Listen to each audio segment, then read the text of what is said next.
Hello guys, আশা করি তোমরা সবাই খুব ভালো আছো। আজকে একটা মিনি ব্লগ নিয়ে চলে এসেছি। এই জন্য আমি এখন বাইরে পড়েছি মানিকপাড়ার দিকে।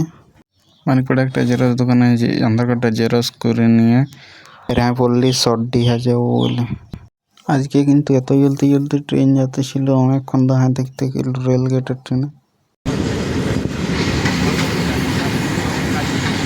এরপর সর্দিয়া ব্যাংকে আসে নিয়ে মাইনর টু মেজর একটা ফর্ম নিয়ে নিল। ফর্মটা ফিল আপ করে নিয়ে শাখায় যে একটা সাইন করায় আনলে।